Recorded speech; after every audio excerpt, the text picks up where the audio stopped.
ഈ മാവ് കണ്ടോ, ഏകദേശം ഒരു 6-7 വർഷം മുൻപ് തായ്ലാൻഡ് മാംഗോ ട്രീ എന്ന് പറഞ്ഞിട്ട് ഇവിടെ വഴിയരികിൽ വിറ്റുകൊണ്ട് വരുന്ന ആൾക്കാരുടെ നിന്ന് വാങ്ങിയതാണ്. അപ്പോൾ അവരൊരു വണ്ടിയിൽ കൊണ്ടുവന്ന് തന്നതാണ്. 300 രൂപ കൊടുത്ത് വാങ്ങിച്ചൊരു മാങ്ങത്തൈയാണിത്. ഇത് വാങ്ങി വെച്ച് അടുത്ത വർഷം തന്നെ കായ്ക്കുമെന്നൊക്കെ പറഞ്ഞിട്ടും ഒരു 4 വർഷമൊക്കെ കഴിഞ്ഞിട്ടാണ് കായ്ച്ചത്. അപ്പോൾ ഇതിൻ്റെ മാങ്ങയുടെ ടേസ്റ്റ് എനിക്ക് വലിയ ഇഷ്ടമായിട്ടില്ല. കാരണം അധികം വലിയ ടേസ്റ്റ് എന്ന് പറയാൻ പറ്റിയ മാങ്ങയൊന്നും അല്ല ഇത്. ഇതിനേക്കാൾ എത്രയോ നല്ലതാണ് നമ്മുടെ നാട്ടുമാങ്ങാന്ന് തോന്നിപ്പോകും ഇത് കഴിച്ചു കഴിഞ്ഞാൽ. അതുകൊണ്ട് തന്നെ ഞാനൊരു പണി ചെയ്തു. ഈ മാവിൽ എനിക്കിഷ്ടപ്പെട്ട ഒരു മാങ്ങയുടെ കൊമ്പ് ഇതിലേക്ക് ഗ്രാഫ്റ്റ് ചെയ്ത് പിടിപ്പിച്ചു. അതുകൊണ്ട് തന്നെ ഇതാ ഇപ്പോൾ പുതിയ തളിരൊക്കെ അതിലേക്ക് വരുന്നുണ്ട്.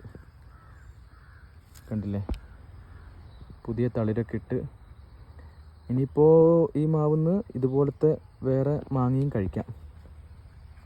അതേപോലെ ഞാൻ എന്താ ഈ തൈയും ഈ കൊമ്പും ഞാൻ ഗ്രാഫ്റ്റ് ചെയ്ത് പിടിപ്പിച്ചതാണ്. നിങ്ങൾക്ക് കാണുന്നുണ്ടോ? ഇത് എള്ളൂർ മാങ്ങ എന്ന് പറഞ്ഞിട്ടുള്ളൊരു മാങ്ങയാണ്. ഇവിടെ നല്ല ടേസ്റ്റുള്ളൊരു മാങ്ങയാണ്. ഇവിടെ മിക്ക വീടുകളിലും കാണാം വയനാട്ടിൽ. അപ്പോൾ ആ മാങ്ങയും ഞാനിതാ ഈ മാവിലേക്ക് ഗ്രാഫ്റ്റ് ചെയ്ത് പിടിപ്പിച്ചു. നമുക്ക് ഇഷ്ടപ്പെടാത്ത ഏതെങ്കിലും മാവാണ് നമ്മുടെ വീട്ടിലുള്ളതെങ്കിൽ ഒരിക്കലും നിങ്ങളത് വെട്ടിക്കളയാൻ നിൽക്കരുത്. അതിലേക്ക് എന്താക്കുക, ഇതുപോലെ ഗ്രാഫ്റ്റിംഗ് കിറ്റൊക്കെ നമുക്ക് വാങ്ങാൻ കിട്ടും. ഫ്ലിപ്കാർട്ടിലൊക്കെ നോക്കിക്കഴിഞ്ഞാൽ നമുക്ക് വാങ്ങാൻ കിട്ടും.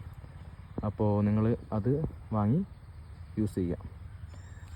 അങ്ങനെ നമുക്കിഷ്ടപ്പെട്ട മാവിൻ്റെ കൊമ്പ് മുറിച്ചെടുത്ത് ഇതിലേക്ക് പിടിപ്പിച്ച് കഴിഞ്ഞാൽ നമുക്ക് ഇതേ മാവിൽ തന്നെ പുതിയ മാങ്ങകൾ ഉണ്ടാക്കിയെടുക്കാനും, അല്ലെങ്കിൽ നമുക്കിഷ്ടപ്പെട്ട മാങ്ങകൾ നമുക്ക് മുറിച്ച് കളയാൻ വിചാരിച്ച മാവിൽ ഉണ്ടാക്കിയെടുക്കാൻ പറ്റും. അപ്പോൾ ഇതുപോലത്തെ വീഡിയോസ് ഇനിയും കാണാനായിട്ട് ഈ ചാനലൊന്ന് സബ്സ്ക്രൈബ് ചെയ്യണേ.